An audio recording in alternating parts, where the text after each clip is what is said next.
Hola, buenas noches. Esto es A Dos Voces con mucha información. ¿Qué tal, Edgardo? Hola, ¿cómo estás? Marcelo, bueno, el fin de semana se decide, como habíamos adelantado acá, ampliar la cuarentena. Y esta es una semana de tenemos mucha información sobre lo que se está decidiendo. En este momento. Son 48 horas claves, te vamos a contar todo, pero el dato clave es que hoy hubo un récord, lamentablemente, de infectados. Ese fue el día de los 48 días de cuarentena, el día donde hay más infectados, 188. Y la gran mayoría, mira, un total de 165 en Capital y en el Gran Buenos Aires. Y además, en Capital se duplicaron los casos en el día de hoy. 102 casos, casi el doble de lo ocurrido en el día de ayer. Y esto, digamos, primero es un dato clave, Edgardo, y después puede llegar a explicar algunas decisiones que se tomen en las próximas horas con respecto a la cuarentena. Sí, ¿no? Te vamos a contar por qué en el conurbano bonaerense todos están mirando a la Villa 31 de la ciudad de Buenos Aires. Porque el coronavirus empieza a expandirse en aquellos que más sufren, que menos tienen, los pobres, los indigentes. Bueno, precisamente de estos 102 casos el día de hoy, reiteramos, en la ciudad de Buenos Aires se duplicaron los casos en relación al día de ayer y es récord el total de casos concentrado en la gran región urbana, Capital y el Gran Buenos Aires.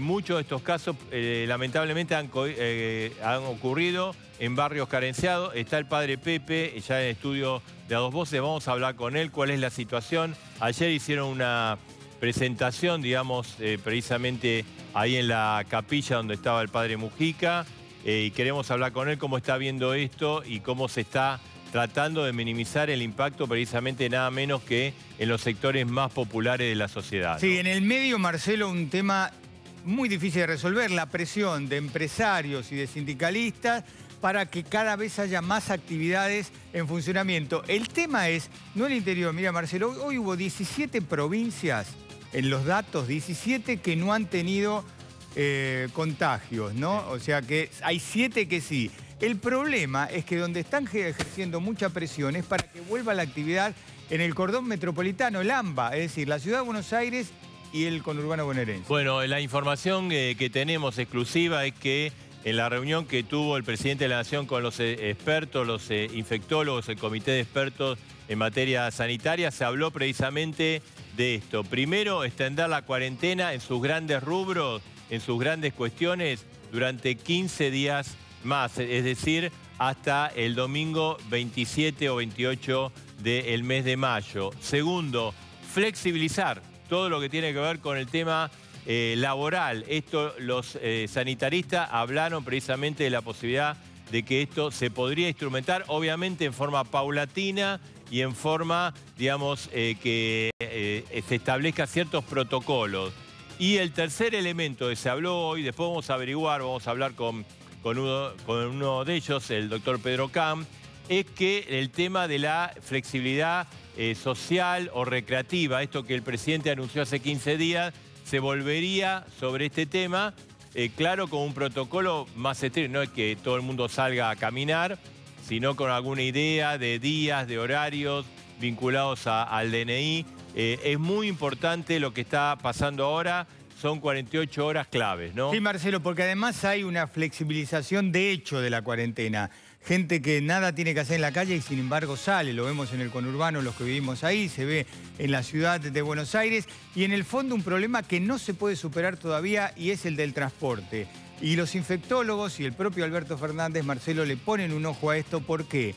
Los trenes, no puedes poner más servicio de los trenes que hay. O sea, es imposible porque infectás a la gente. Pasa lo mismo con los subtes. Lo único que se puede ampliar, y de manera importante, es el servicio colectivo. Pero el problema es que los trabajadores, los que tienen que ir a las fábricas, los que tienen que trasladarse a la obra capital, de construcción, a la obra de construcción, en general necesitan tomar tren y colectivo. Y a la misma hora, ¿no? Y a la misma hora. Bueno, precisamente, Edgardo, vos diste el punto porque a esta idea que hay en el gobierno, reiteramos la información, prorrogar 2 semanas más, mantener la cuarentena en términos generales, en las grandes cosas, flexibilizar el tema productivo por una cuestión económica y a su vez, digamos, el tema recreativo se está estudiando, vamos a ver qué pasa. Hay 2 impedimentos. Impedimento 1, la parte de transporte. Todo el mundo sabe que es la gran cuestión transmisora. Ocurrió en Madrid, ocurrió en Italia, ocurrió en los Estados Unidos, por ejemplo, el tema del subte. Entonces, está viendo cómo las empresas arman un protocolo que les permita trasladar a las propias empresas con condiciones de seguridad a sus operarios, a sus compañías. Esto, ojo, que se está aplicando desde el inicio en la industria alimenticia y en la industria de los laboratorios que no tuvieron cuarentena, o sea, Sí. operaron normalmente. Hay empresas que contratan servicios de remis o de minibús. Incluso está hablando de la posibilidad de contratar y habilitar los colectivos escolares que están totalmente parados. Esa sería una opción. Es de una logística complicada, No, sí, exactamente. ¿no? Es difícil Pero implementar. quedaría en responsabilidad de las empresas autorizadas. Y el otro punto, Edgar, es el tema político. Porque Horacio Rodríguez Larreta y Axel Kicillof, Sí. básicamente, Sí. después sumale Schiaretti un poco y Perotti también un poco, están con una actitud muy conservadora. Dicen, ojo que si abrimos la economía, ojo que si abrimos lo que tiene que ver con la salida recreativa, el número de contagios se va a complicar. Y hoy hubo una reunión de Horacio Rodríguez Larreta, un Guado de Pedro, porque claro, el gobierno no quiere anunciar algo y que después salga el gobernador y dice, no lo vamos a Sí, hacer. ya les pasó, ¿no? Fue un papelón. Un papelón. Bueno, se quiere llegar a una cuestión. Ahora, la información que tenemos es que tanto Kicillof como Horacio Rodríguez Larreta dijeron esto. Vamos a ver 48 horas que empezaron anoche. Sí. O sea, han pasado 24 horas. ¿Cómo está la curva de contagio? Si la curva de contagio está aplanada, avanzamos en la apertura de ciertas actividades. Si la curva de contagio avanza para arriba, no. Y entonces el dato de hoy, lo que arrancamos el programa, es clave porque se ha duplicado. No, hoy el número de contagiados en general es muy importante. Creo que eran 188, ¿me puedo estar equivocando? 188, 102 en Capital y 63 Sí. en el Gran Buenos Aires. Es un número muy alto a comparación de cómo veníamos, 188, entonces... Es récord. Exactamente, lo que están viendo es que pasa mañana y que pasa pasado. Ahora, en el medio de todo esto, Marcelo, la semana pasada decíamos, ojo porque es la semana de liquidación de sueldos y hay muchas empresas que no están en condiciones de pagar los sueldos, no hicieron ellos los trámites y los bancos le pusieron muchas trabas. Esta es la semana de pago de sueldos.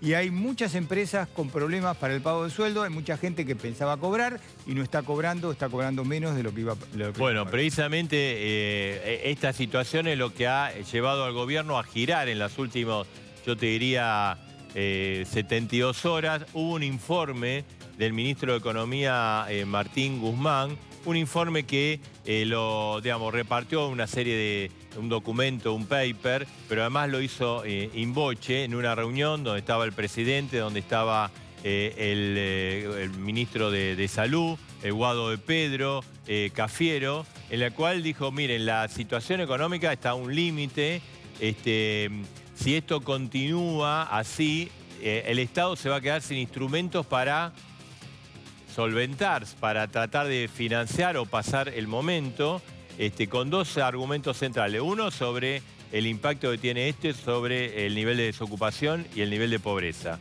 Y el otro es, nos quedamos sin instrumentos. O sea, la emisión eterna es imposible porque esto puede generar consecuencias aún peores. Ese informe secreto de Guzmán que te estamos contando fue lo que hizo durante el fin de semana. Esto habrá ocurrido entre el jueves y viernes de la semana pasada. Fue lo que hizo que el fin de semana el gobierno empiece a reconsiderar la posibilidad de abrir la economía a los sectores productivos. Pero es una situación difícil, ¿viste? Un desfiladero donde vos podés abrir por una cuestión económica, pero ¿qué pasa con el tema, digamos, sanitario? Y en ese punto, porque son los responsables directos, Kicillof y Horacio Rodríguez Larreta tienen la actitud más conservadora. Este dato de hoy, porque hasta el mediodía, Edgar, en esta reunión que hubo en el Ministerio de Interior, que participó Kicillof y el propio Horacio Rodríguez Larreta, había una actitud de acompañar al Poder Ejecutivo, pero sujeto al tema sanitario. Y este dato de hoy, bueno, puede ser un día, ¿no? Sí.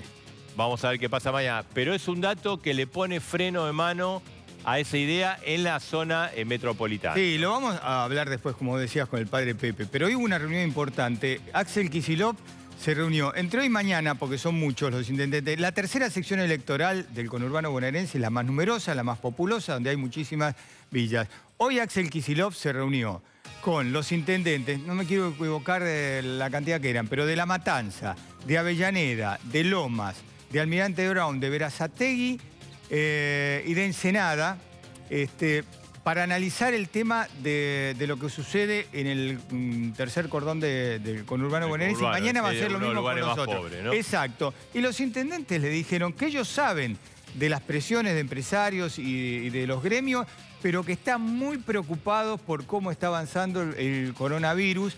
Le pidieron también, por supuesto, a Kicillof que siga la ayuda económica para pagar sueldos, lo que vos decías, y que también no falten insumos hospitalarios.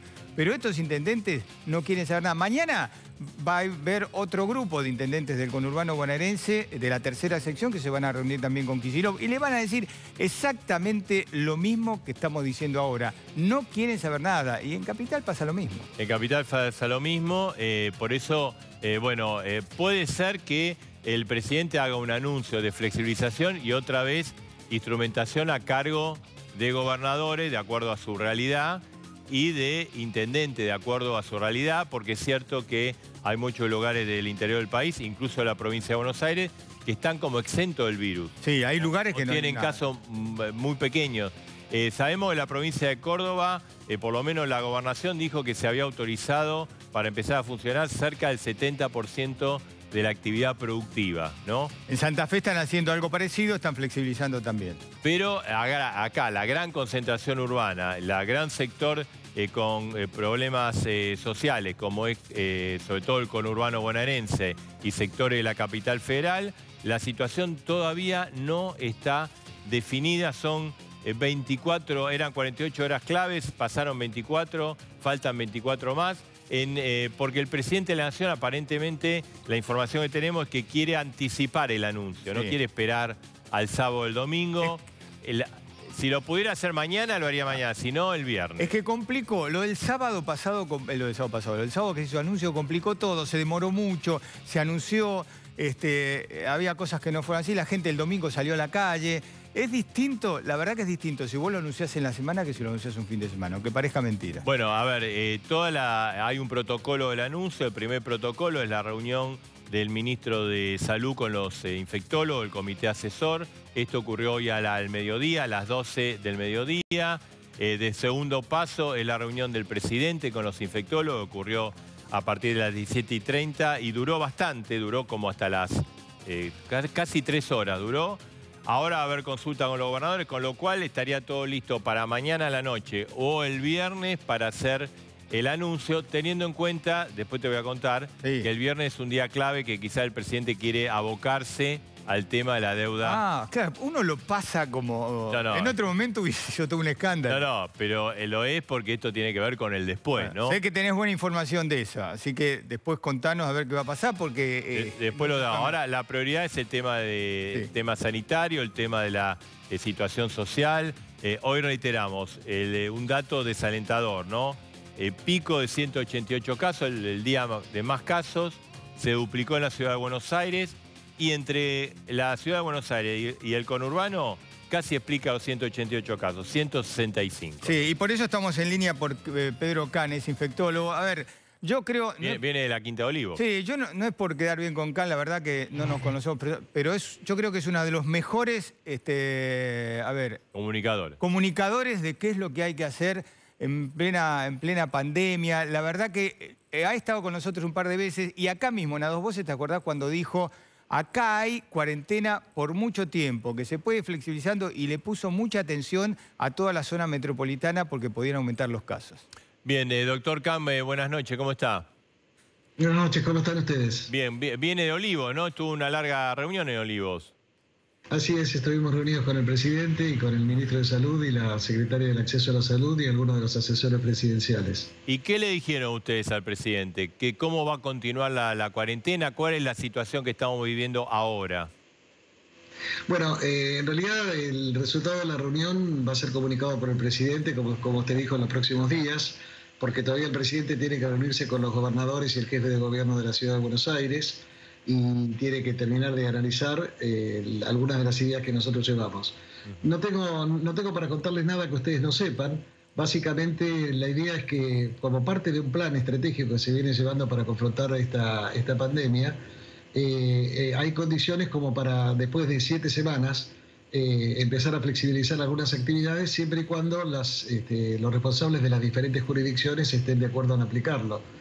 Evidentemente estamos en una situación en la cual la gente tiene que darse cuenta que hemos llegado a una situación de relativo éxito con la cuarentena. Digo relativo porque teniendo 200 y tantos muertos, evidentemente no podemos hablar de éxito total, pero comparado con lo que nos podía haber pasado, y basta con mirar a algunos países vecinos para darse cuenta de la magnitud de la cantidad de vidas que se han ahorrado, ese éxito es en primera medida pues, fruto de la enorme responsabilidad que tuvo la ciudadanía cumpliendo con la cuarentena, salvo las excepciones que no sé si no confirmar la regla. Claro. Para la nueva etapa, perdón, completo con esto, para la nueva etapa en la cual posiblemente se abran algunas actividades, eso lo va a decidir el Poder Ejecutivo, es más que nunca importante que la población entienda que nosotros vamos hacia una normalidad con COVID encima, es decir, vamos a tener que convivir con el COVID por un largo tiempo y eso determina que algunas medidas que hemos aprendido en este tiempo, todos juntos, médicos y población general, el lavado de manos, el distanciamiento social, el uso del tapabocas, etcétera, requiere que eso sea mantenido con más fuerza que nunca, aun cuando algunas actividades laborales, comerciales, industriales, etcétera, puedan llegar a reactivarse. Sí, yo le quería preguntar, doctor Gans, sobre la zona metropolitana, porque hoy se reunieron intendentes con Kicillof, del conurbano, mañana va a seguir esa reunión. Los intendentes saben que no tienen plata, que los presionan las empresas, pero los intendentes no quieren flexibilizar. Algo parecido pasa en la ciudad de Buenos Aires, digamos. Es muy difícil entender cómo se puede flexibilizar donde más gente vive. Mire, yo no puedo comentarle si los intendentes quieren o no quieren. Yo creo que todos los gobernantes en sus distintos estamentos, independientemente de su pertenencia política, todo el mundo quisiera salir de la cuarentena mañana, pero no se va a salir de la cuarentena, se va en todo caso a flexibilizar y hay que encontrar un delicado equilibrio entre las 3 dimensiones que componen esta situación. Hay una dimensión obvia que es la sanitaria, hay una segunda dimensión que es la socioeconómica y una tercera dimensión que es la dimensión psicológica, el impacto individual que tiene sobre la gente. Todos estamos padeciendo la cuarentena, para todos es una dificultad, me incluyo, nadie se divierte en la cuarentena, eso está claro, y ahí hay que entender que hay gente que está pasando la cuarentena en condiciones mucho peor que uno, ¿no? Claro. Yo ayer decía en una reunión que en esta cuarentena vamos a salir todos con el cabello más largo y con el bolsillo más flaco. La diferencia es que ustedes y yo esta noche vamos a cenar y hay mucha gente que su única posibilidad de obtener un plato de comida es en un comedor popular, ¿no? Seguro. Doctor, le quería preguntar, digamos, sin vulnerarlo de ningún secreto y nada que hayan, digamos, dialogado hoy con el presidente. Le pregunto a usted, ¿estaría de acuerdo también con la posibilidad de insistir con la idea de la salida social, la salida recreativa para menores, para adolescentes, esta idea que se planteó hace 15 días, que después, bueno, los gobernadores no quisieron, que eso sería prudente en esta etapa, porque 15 días son importantes, ya pasaron 15 días de eso, ¿no? Mire, nosotros lo recomendamos ya en la reunión pasada, pero siempre sujeto, vuelvo a insistir, a la voluntad de la aplicación por parte de los responsables jurisdiccionales. Evidentemente, si se van a abrir actividades comerciales o si se van a abrir actividades industriales, no lo sé, eso va a significar que más gente va a andar en la calle. Si vamos a poner un escenario teórico, supongamos que se dice pueden abrir los comercios. Sí. Bueno, la gente tiene que poder salir a la calle para ir a los comercios, porque los comercios abiertos, sin público que ande por la calle, no van a poder trabajar tampoco. Claro. Así que hay que encontrar un equilibrio en ese sentido, ¿no? Ahora, doctor Khan, acá hubo una flexibilización de hecho. Le hablamos del conurbano y la ciudad de Buenos Aires. Los resultados en el coronavirus de esta flexibilización de hecho de estas últimas 2 semanas, ¿esos resultados los vamos a ver dentro de 2 semanas? Usted tiene razón en eso, pero déjeme decirle una cosa. Vamos a revisar algunas profesiones, la suya, por ejemplo. Sí. Hay mucha gente de los medios andando por la calle. Hasta donde yo sé, no hay ni un solo caso de coronavirus entre el personal de los medios de comunicación. ¿Por qué? Porque han tomado las medidas, se han puesto el tapabocas, muchos andan inclusive con pantallas, sí. usan los micrófonos, de una manera alejada de la persona a la que están entrevistando. La industria farmacéutica trabaja 100%, la industria de la alimentación trabaja 100%, no se han registrado casos allí. Quiere decir que se pueden flexibilizar actividades siempre y cuando mantengamos el aislamiento social preventivo obligatorio. Esto es muy importante, el 1,5 metros de distancia, el tapabocas, el lavado de manos, si logramos mantenerlo, hay una cantidad importante de actividades que podrían, en teoría, ser habilitadas si así lo decide el presidente junto con los gobernadores. Sí, hablamos, disculpe, Marcelo, una sola cosa, hablamos de gente como nosotros que podemos cambiar el tapabocas todos los días, que tenemos agua y jabón para lavarnos las manos, para bañarnos. Hay mucha gente que no tiene nada de esto, no anda con el mismo a ver, me consta, doctor, con el mismo tapaboca durante días hasta que alguien le consigue otro. No, eso es cierto, pero si por ejemplo, una empresa quiere abrir, una de las cosas que tendrá que resolver es, por ejemplo, proveerle, además del transporte, que bien decía Marcelo antes, eso es muy importante, tendrá que resolver también de ofrecerle tapabocas a sus trabajadores. Le va a salir más barato comprar tapabocas y dárselo a los trabajadores que mantener la empresa cerrada. Claro. Doctor, uno de los temas cuando expuso el presidente en la última prolongación de la cuarentena, ¿no? Hizo una exposición en base a un montón de datos, habló que la cuarentena estaba siendo exitosa porque se extendía el periodo en el cual se duplicaban los casos, ¿no? Que los primeros días eran cada 3 días, después la segunda etapa fue cada 10, la última, o sea, hace 15 días, 17, y que el objetivo era lograr que se dupliquen los casos cada 25 días. La información que tenemos nosotros es que ese objetivo ¿se cumplió o se estaría por cumplir? ¿Esto qué información tiene usted? Efectivamente, la información que teníamos hasta hoy al mediodía es que estaba más o menos en 24,6 días el tiempo de duplicación de los casos en la Argentina. Y quiero hacer referencia a los 188 casos que ustedes comentaban antes. Sí. Mire, hace algunos días tuvimos... Perdón, 167... doctor, antes de ir a los 188 casos, esto que usted menciona, esto de llegar a 24 días,6, ¿no? Casi 25, es muy importante para entonces habilitar la posibilidad de abrir un poco la economía, es un dato trascendente. Eso ya lo dijo el presidente cuando anunció la prolongación la última vez de la cuarentena. O sea que efectivamente sí es un dato importante. Lo que le quería decir de los 188 casos es que hace algunos días tuvimos 167 casos y al día siguiente hubo 103. No hay que guiarse tanto por la foto, hay que mirar la película en su conjunto, ¿no es cierto? Evidentemente los datos que estamos viendo hoy están fuertemente influidos por una serie de diagnósticos que en forma proactiva se salieron a buscar en la Villa 31 y en otras villas miserias, a donde efectivamente digamos, se buscaron, le insisto, proactivamente, golpeando la puerta en cada una de las casas y preguntando si había gente con fiebre, con tos, y de esa manera se pudieron identificar una cantidad importante de casos. Por eso saltó un poco el número. ¿Usted piensa de alguna manera que este dato hay que tomarlo con cautela? No hay que decir, bueno, esto fue un récord, se duplicaron. Hay que analizarlo en función de lo que está pasando en los últimos días. Así es, así es. Doctor Khan, y como infectólogo, ¿cuánto le preocupa la expansión del virus en la Villa 31 y en villas del conurbano bonaerense? ¿Usted cree que es una cosa que se puede también, como el resto del país, controlar? Sí, es posible controlarlo, sobre todo a partir de la acción conjunta que han tomado el Ministerio de Salud de la Nación y el Ministerio de Salud de la Ciudad de hacer esta búsqueda proactiva de contactos.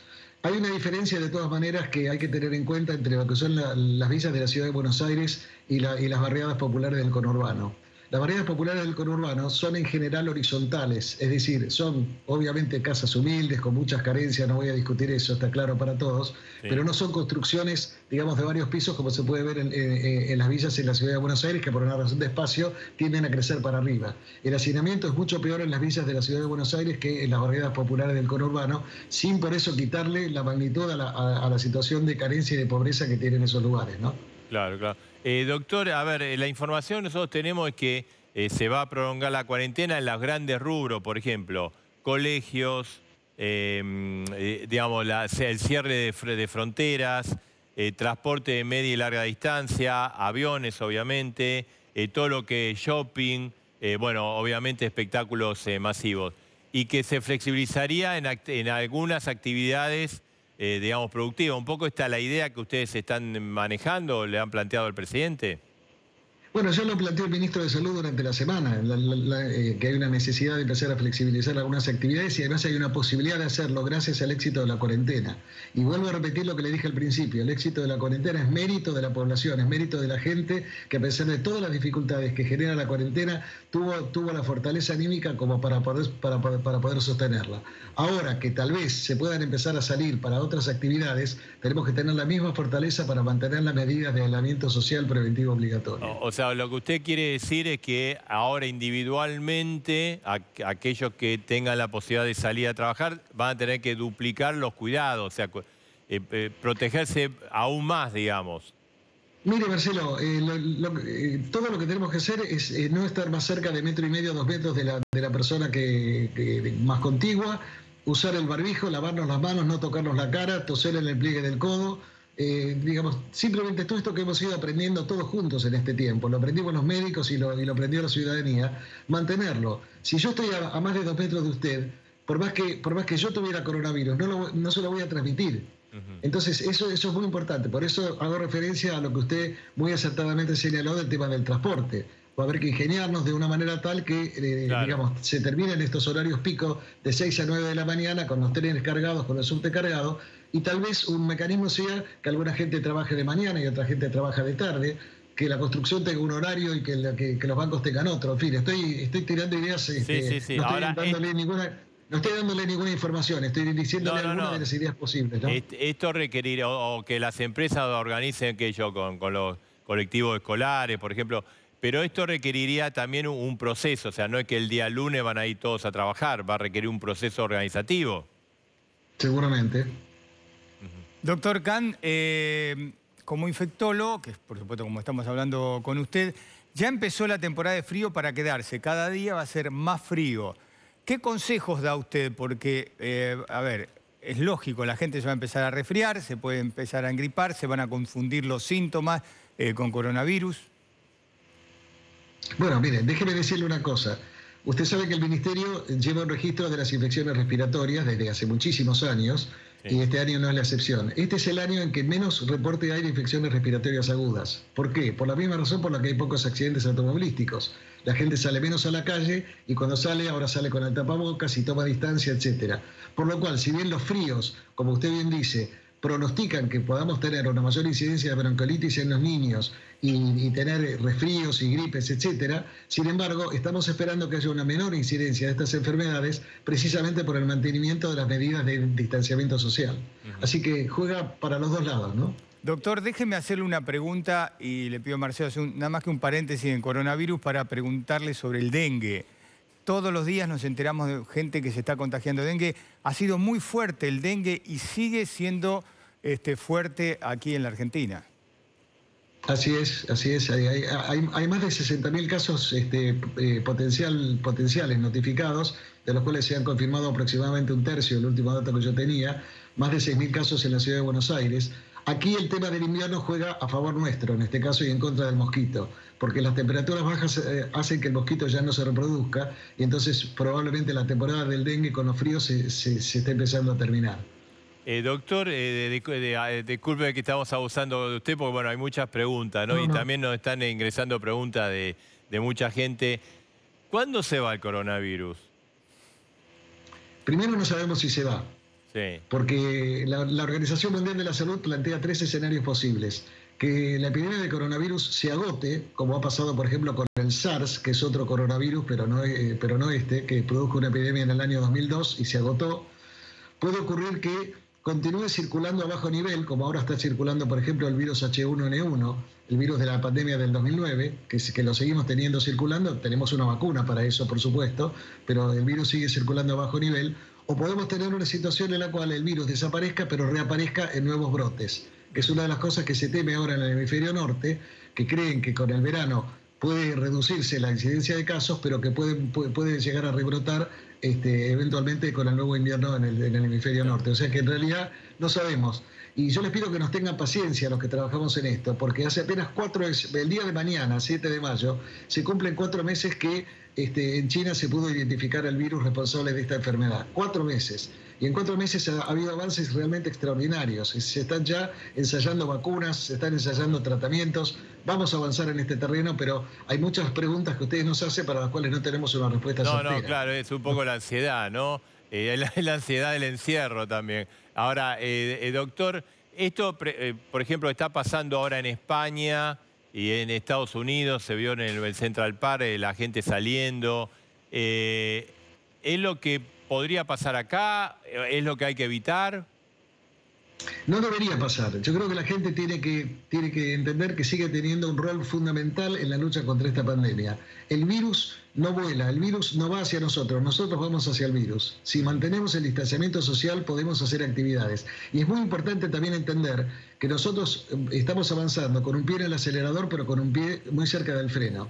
Si fuera necesario, si vemos que hay un desbande, lo que le vamos a sugerir al presidente es volver para atrás. Eso tiene que quedar claro. Si alguien interpreta que porque mañana puede salir a trabajar en su empresa, en su fábrica, en su lugar de trabajo, cualquiera que sea, que eso inmediatamente habilita para hacer un asadito con 20 amigos, estamos equivocados. Eso es la situación que no debe ocurrir. Eso no va, no, por ahora no, digamos. La reunión social en la casa de uno, el sábado a la noche, o el asado el domingo al mediodía, eso va a haber que seguir evitándolo. Eso por ahora hay que seguir evitándolo. Va a volver. O sea, a mí me encantaría hacer un asado con mis amigos, los extraño tanto como usted extraña a los suyos. Sí. Es una situación en la que estamos todos, pero ahí hay que diferenciar entre lo que son actividades esenciales para la supervivencia de la gente, para que el pintor pueda volver a trabajar, el jardinero pueda volver a trabajar, el obrero pueda volver a su fábrica, el obrero de la construcción pueda volver a su obra. Esa es una circunstancia, el comerciante puede abrir su comercio, y otras circunstancias son actividades recreativas que en principio estarían limitadas a poder salir a caminar un rato para las personas que hasta el momento no han podido salir más que a hacer compras a la farmacia o al supermercado, ¿no? Doctor Khan, usted dijo, el virus va a permanecer, quizás permanezca por mucho tiempo o para siempre. Vamos a suponer, no digamos para siempre, vamos a suponer que por mucho tiempo conviva con nosotros. ¿Qué hace la gente mayor? ¿Qué hace la gente con factores de riesgo? ¿No sale más de su casa? ¿No trabaja más? No, yo creo que ahí también hay que, mire, para desafíos extraordinarios hay que encontrar respuestas extraordinarias. Entonces, seguramente, por ejemplo, si uno mira lo que han hecho otros países, España ha dispuesto, por ejemplo, que la gente, digamos, de los grupos de riesgo que usted menciona, personas de edad y demás condiciones, tienen un horario para salir, que si no me equivoco es de 7 a 9 de la mañana. En ese horario no sale nadie que no sea esa gente. La gente va a trabajar más tarde, y entonces en ese horario las personas mayores pueden salir, dar una vuelta, ventilarse un poquito, estar un poquito al sol, y luego regresan y salen otras personas. No, pero espere, doctor, pero la gente de riesgo tiene que trabajar. Estoy hablando de gente de riesgo que puede tener 20, 30, 40 o 50 años. Esa gente tiene que volver a trabajar. No estamos hablando de eso. La gente mayor de 60 años no tiene que volver al trabajo. No, yo sí le digo, los que tienen menos, y usted dice, esto va a seguir meses, ¿qué hace esa gente? Bueno, otra vez, la gente que tiene una situación de definición de alto riesgo, no estoy hablando de la persona que tuvo un ataque de asma cuando tenía 5 años, estoy hablando de una persona con una enfermedad pulmonar obstructiva crónica, personas con inmunodeficiencias severas, personas trasplantadas, personas en quimioterapia por linfomas, leucemias, etcétera. Esas personas no deben volver a trabajar, por lo menos mientras tengamos la circulación que tenemos con el coronavirus. Eso tiene que quedar absolutamente claro. Claro. Cuando la gente vuelva a trabajar, los mayores de 60 no deben volver a trabajar inicialmente. Claro. Más adelante veremos.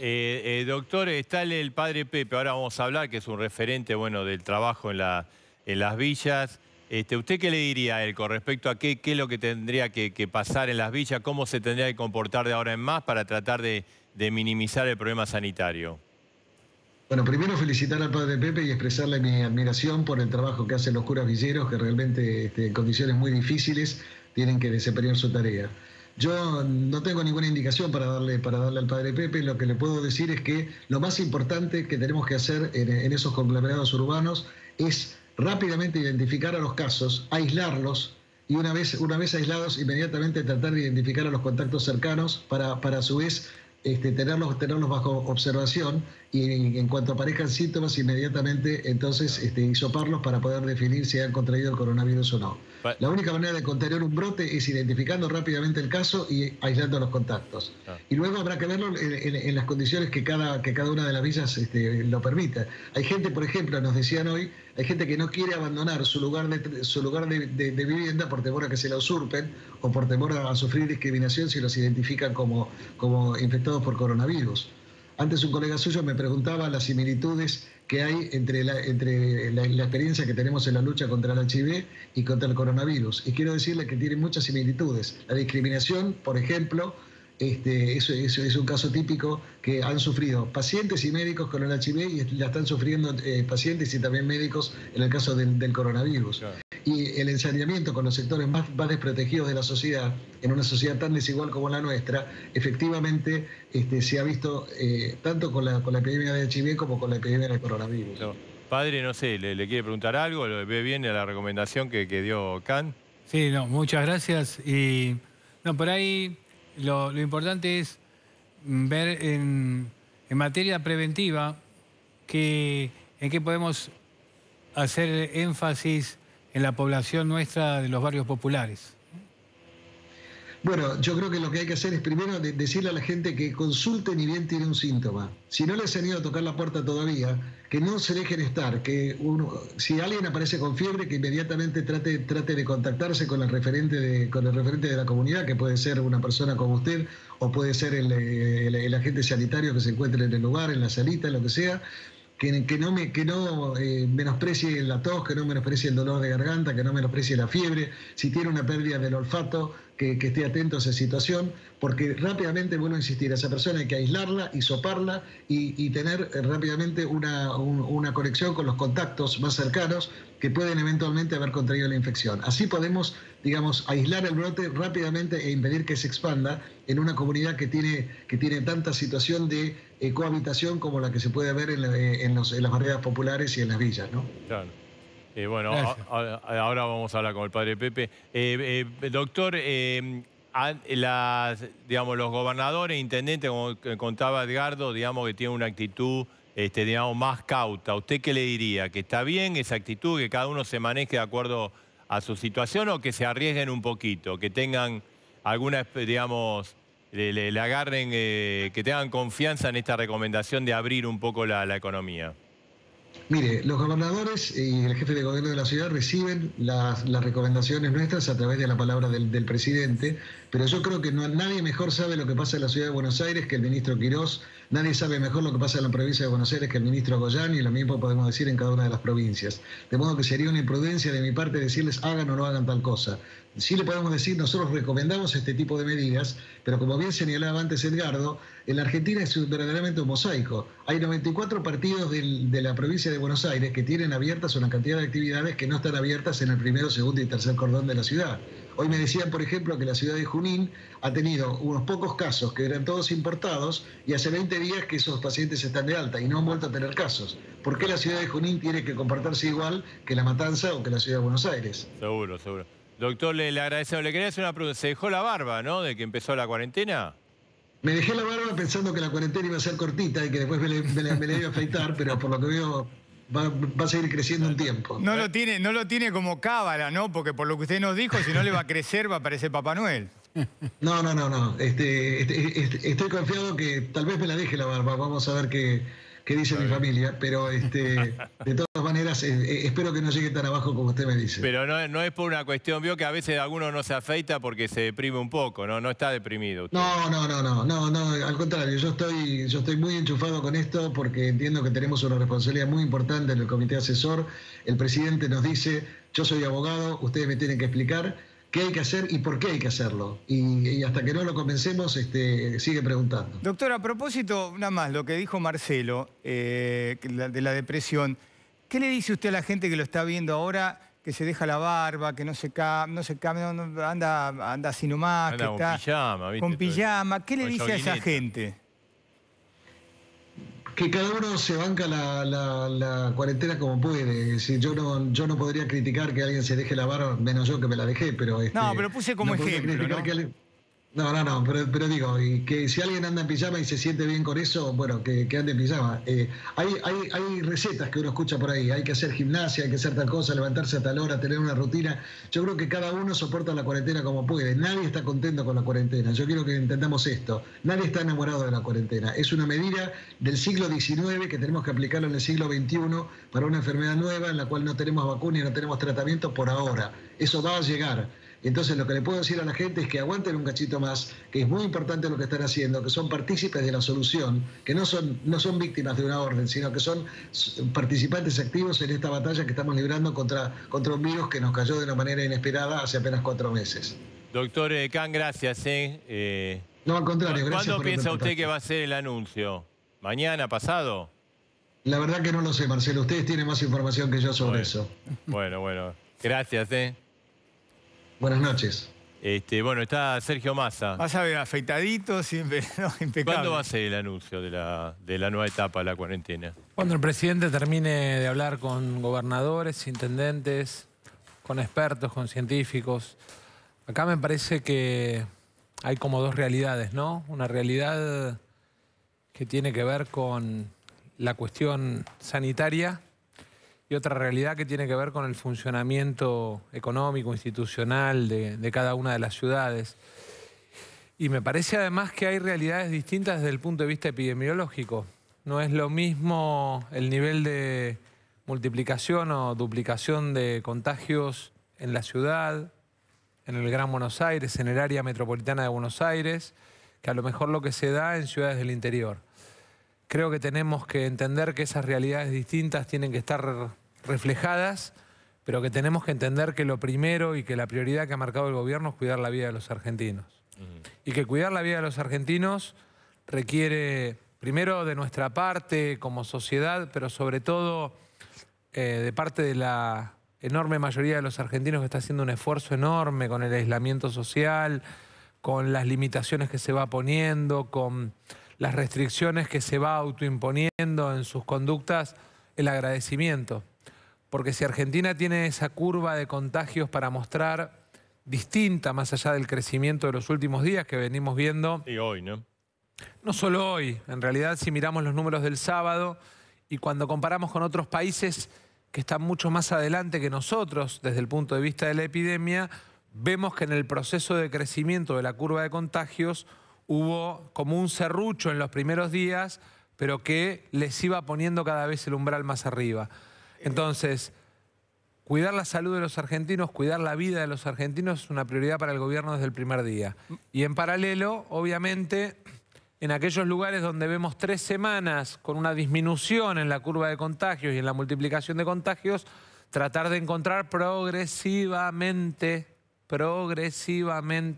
la salida de la cuarentena. No que el lunes, digamos. No que el lunes abra todo. No es un problema de lunes o no lunes. Acá el problema es mucho más profundo, que es que la progresividad tiene que estar dada por condiciones sanitarias, por protocolos de cuidado de la gente en las actividades, por realidad de contagio epidemiológico por región, que requiere una mirada muy micro. Acá pareciera que lo que por ahí pasa en una ciudad es lo que pasa en toda la Argentina. Y no pasa en toda la Argentina. Massa. Entonces, tenemos que tener una mirada muy federal. Y para esto, además, es clave la responsabilidad de cada gobernador solicitando al presidente, pero además asumiendo el compromiso con el presidente del cuidado de esos protocolos. Massa, yo me estoy corriendo porque hace un frío en acá este hay un estudio. frío, el frío que cae acá nos vamos a enfermar todos. Pero digo, No, iba a ser un chiste futbolero, pero se me va a enojar Marcelo. a ver, usted... que se haga cargo de él. No, me lo va a endosar a mí. Usted fue intendente de Tigre, conoce muy bien el conurbano bonaerense. ¿Los entiende a los intendentes cuando se reúnen con Kicillof, cuando hablan con Alberto Fernández? Dice, es cierto, la gente quiere trabajar, pero ¿tenemos miedo de que se flexibilice?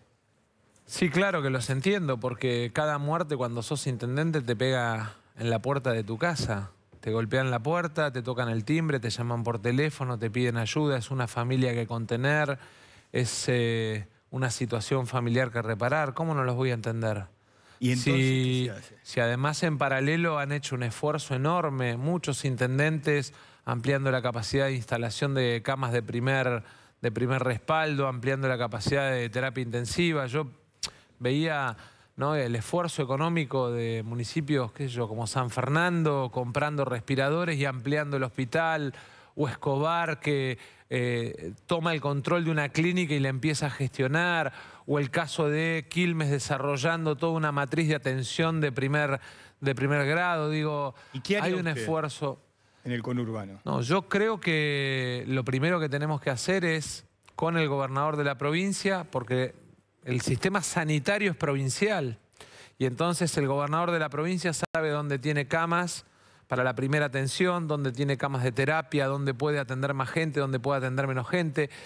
Pero en paralelo con los intendentes, porque están trabajando en el territorio, saben dónde hay mayor nivel de alimentación y asistencia, dónde hay menor nivel. Y con todos los sectores de la sociedad civil que están poniendo el cuerpo, que son muchos y a los que hay que agradecerles, miraría en mucho detalle, lugar por lugar, y por eso hablo de progresividad, y por eso el presidente habla de progresividad. Porque lo que no podemos hacer es generar la expectativa en la sociedad de que mañana se levanta todo, dentro de una semana entramos en un nivel o una curva de contagios fenomenal, tenemos que volver a cerrar, pero además empezamos a contar muertos. Y cuidado, porque acá se habla de que hay alguien que no pudo acceder a un crédito, que la ayuda a tal empresa no llegó de la manera que tenía que llegar, o el IFE de una persona o de otra estuvo rechazado, y esos son todos trámites que podemos corregir. De la muerte no se vuelve. Massa, hay digamos, la pandemia hizo que veníamos mal en la economía, 8 años complicados, freno de mano y se cayó la actividad, no sé, 60, 70%. 70% en algunos sectores. Ahí la Unión Industrial Argentina hizo una encuesta, bueno, sí, en esos niveles, ¿no?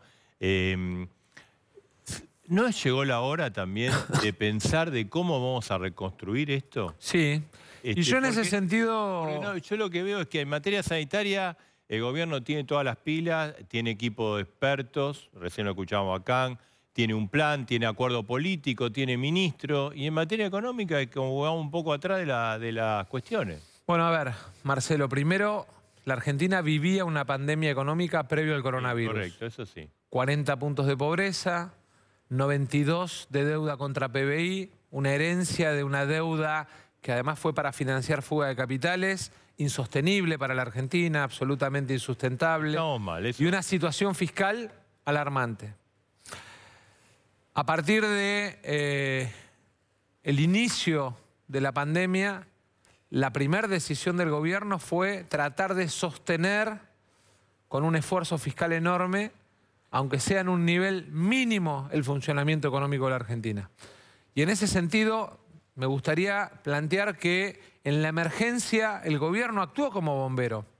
Actuó como bombero con 410.000 pymes, a las que les pagó en las últimas 3 semanas el 50% de los salarios de los trabajadores. Actuó como bomberos con el IFE en más de 11 millones de argentinos que estaban en la informalidad y que tuvieron un ingreso extraordinario, van a tener otro, y si es necesario lo vamos a seguir extendiendo en la medida que tengamos que cuidar el bolsillo de aquellos que se quedaron afuera del mercado de trabajo porque dejaron de hacer la changa. Actuó como bombero a la hora de poner en la tarjeta alimentaria una duplicación y un refuerzo después, a la hora de generar un fondo rotatorio para asistir en 8 millones por circuito a los municipios del conurbano. Actuó como bombero a la hora de poner un sistema de crédito con el fondo de garantía del BICE de 120.000 millones de capital de trabajo para las empresas. Es decir, 960.000 millones de pesos de decisiones del Estado volcadas a sostener la actividad económica. Y usted me va a decir, pero no alcanza. Claro que no alcanza. No alcanza, y muchas de las medidas que fueron bien orientadas se instrumentaron horribles. Sí, y obviamente... Las pymes, por ejemplo, están todos... Y obviamente... La UIA dijo que el crédito es al 24%, 8 de cada 10 no lo podía recibir. Claro, porque tenemos un sistema financiero que todavía tiene una mirada, digamos, atada a normas de Basilea en un país que es un país en vías de desarrollo. Y tenemos que readaptar el sistema financiero argentino, el sistema bancario argentino a la realidad de la Argentina. Y tenemos que readaptarlo a la realidad de la pandemia. Le voy a poner un ejemplo concreto del día de ayer y de hoy con monotributistas, que aparecen rechazados en el crédito que da el gobierno. Muchos. ¿Por qué? Porque tienen un cheque rechazado de algún momento, o porque tienen mora en la tarjeta y tienen calificación.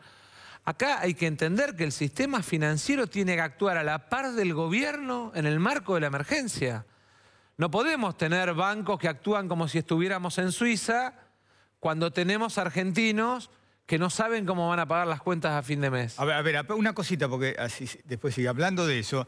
Recibimos quejas en estos días, acá, gente, servicios públicos, por ejemplo, Sí. que no pueden hacer el control porque no tienen gente ¿Y trabajando le hicieron en la la calle. estimación? Le hacen la estimación, no está la gente en Sí, la en base casa. al consumo pasado, no digamos, hay gente una en la casa. locura. Espere que le completo la idea. Sí. Eso es un lado.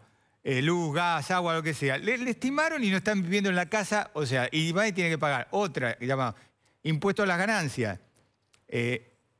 A la mínima presunta. Sí, Lo a que eso, dicen es gracias, no la voy a mínima ganar, presunta. Yo no voy estoy a ganando ganar, nada y no tengo voy que a pagar. ganar y tengo que liquidar. O sea, son dos Sí, casos. bueno, a ver, para ponerlo en términos de los servicios públicos, yo le voy a poner un ejemplo peor, que es, digamos, consumos que crecieron porque la gente está en la casa y antes no estaba porque estaba trabajando. Y entonces le hacen la comparación sobre la base, o le hacen la liquidación de la factura sobre la base del consumo comparado con el consumo del año anterior. Una cuestión que hay que tener muy clara ahí, que Está es liquidada. el gobierno le planteó a las empresas de servicios públicos con claridad, y la gente lo tiene que saber, no hay y no pueden realizar cortes de servicios. Así como se prohibió por DNU los despidos, así como se prohibió por DNU el sistema de desalojos en los alquileres, así como se prohibió el tema de las ejecuciones hipotecarias, también se prohibió se previó el congelamiento de tarifas, hay algunos que no lo están respetando, y tenemos que usar las herramientas del Estado. Mire, yo en esto voy a ser tal vez políticamente incorrecto, ¿no? Digo, no tenemos que tener miedo a usar contra aquellos que juegan de vivos en el medio de la crisis, a usar las herramientas y el poder del Estado para castigarlos. Y aunque alguno por ahí en esto de la politización de la crisis digan, no, porque vienen por todo y entonces mal usan el Estado, tenemos que usar el poder del Estado para castigar a aquellos que en medio de la crisis juegan a la vivada. Sí. Pero también hay que usar que el Estado sea eficiente, ¿no? Por supuesto. A ver, tuvimos el episodio con los jubilados, cuando se pagó. Terrible. Terrible. Le costó la renuncia a un funcionario, ¿no? Bien. Hoy tuvimos problemas en el pago del ANSES de la asignación familiar de emergencia de vuelta, como si no era un problema de un funcionario, entonces. No, mire, en el caso del IFE... Hoy había colas y demás. En el caso del IFE y del sistema de pagos, lo que usted tiene que prever es que el sistema jubilatorio, un poquito más de 6 millones de jubilados, tiene un cronograma que opera básicamente en 10 días, ¿no? Sí. El sistema de la asignación universal, que es, digamos, otro pago que realiza el Estado, tiene un cronograma de pagos de otros 10 días y tiene más de 4 millones de beneficiarios.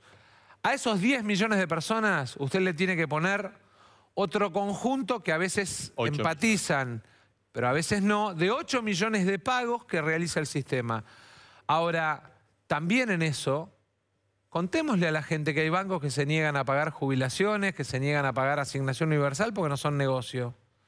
Entonces vemos sucursales que tienen cola y sucursales vacías. Está bien, pero eso Digo, de echarle la culpa a los bancos... Y no voy a echar, por eso, pero porque también no voy a... el Banco Central es la autoridad de aplicación, podría tomar normas de obligar ciertas cosas. Pero en la el problema es que ese ¿no? es un contrato de pago de ANSES con los bancos, y lo digo con la experiencia de haber implementado ese sistema después de tener que pagar en medio del corralito y de los amparos, en calecitas. Yo no sé si usted se acuerda, pero me ha tocado pagar jubilaciones hasta en panadería y cancha de fútbol. Ahora, lo que digo es, también hay que hacerle entender a algunos bancos, vuelvo a repetir, que no pueden estar trabajando solo mirando la crema de la Argentina, que es un momento de emergencia y que tenemos que trabajar todos de manera solidaria. Le digo, mire, mientras que estamos hablando, nos pasa como con Can, sí. ¿No? Alguien del sector PYME dice, a las PYME todavía no le dieron nada de los sueldos, recién a partir de mañana. No, bueno, hay un conjunto de pymes que ya viene cobrando. Le cuento porque además ayer hice un Zoom con más de 400 pymes del conurbano, básicamente, digamos, un Zoom, una videoconferencia, ¿no? Básicamente porque uno va detectando en esos casos cuál sí, cuál no, qué problema tiene, cuál no, y además los vamos a ir corrigiendo. Ahora, Sergio, cuando yo le hablaba de pensar en el tema, hay mucha gente que dice, pero ¿cómo el gobierno, o no sé, no convoca al Consejo Económico Social, o no convoca a un grupo de economistas expertos amplio, Mire, que piense el país, porque el coronavirus todos deseamos que pase, esperemos que pase, que aparezca la vacuna? ¿Cómo recomponemos? Porque si no estamos siempre, y bueno, Macri dice, Cristina me dejó un desastre, Alberto dice, Macri me dejó un desastre, más allá de que sea cierto.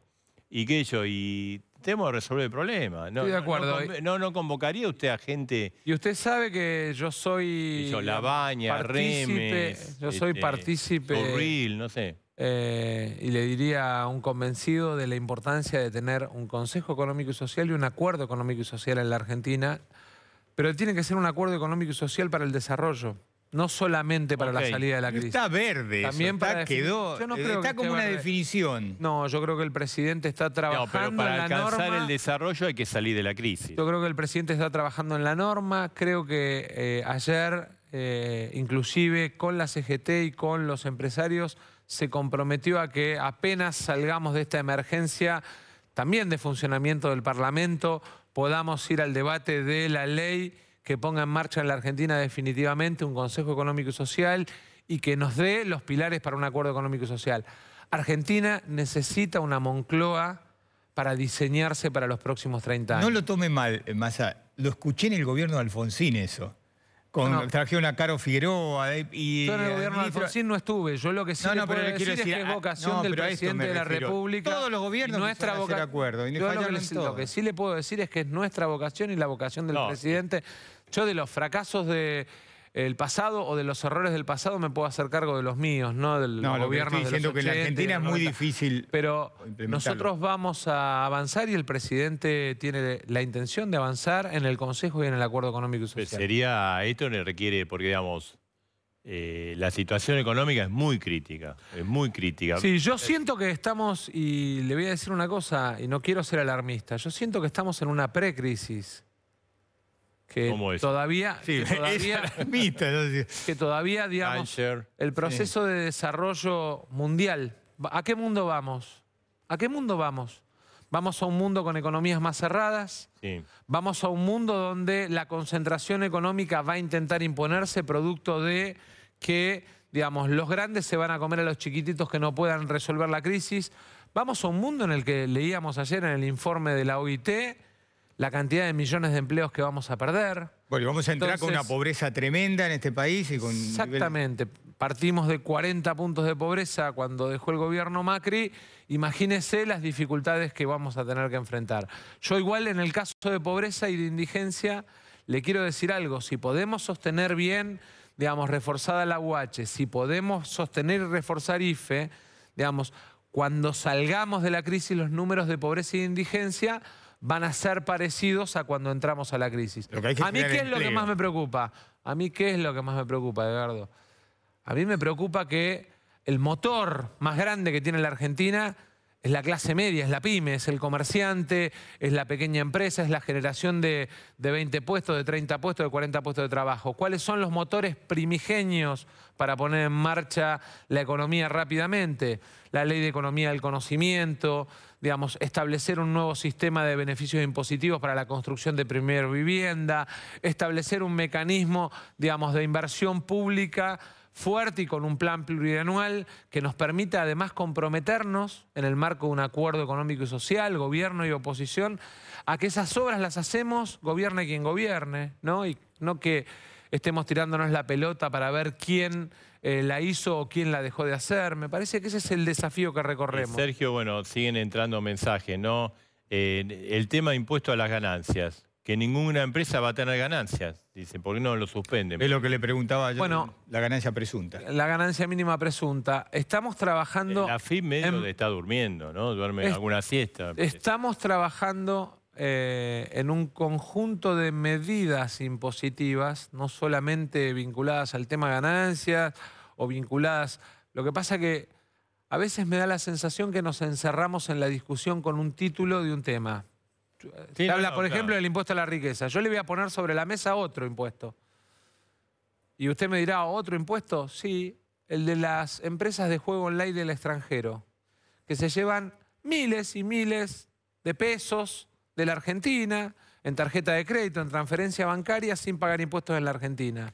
Digamos, tenemos que poner sobre la mesa eso, tenemos que poner sobre la mesa cómo prorrogamos vencimientos, tenemos que poner sobre la mesa cómo el Estado le da la mano a la pyme, a la clase media argentina para salir de esta crisis. Porque además, y vuelvo a repetirlo, el gran motor de salida de la Argentina para sostener el mercado interno, que va a ser el primer motor de la Argentina, es, en definitiva, la pyme como actor en la generación de empleo y la clase media como actor en el sostenimiento de consumo, en la medida que podamos sostener a los sectores más vulnerables. Bien.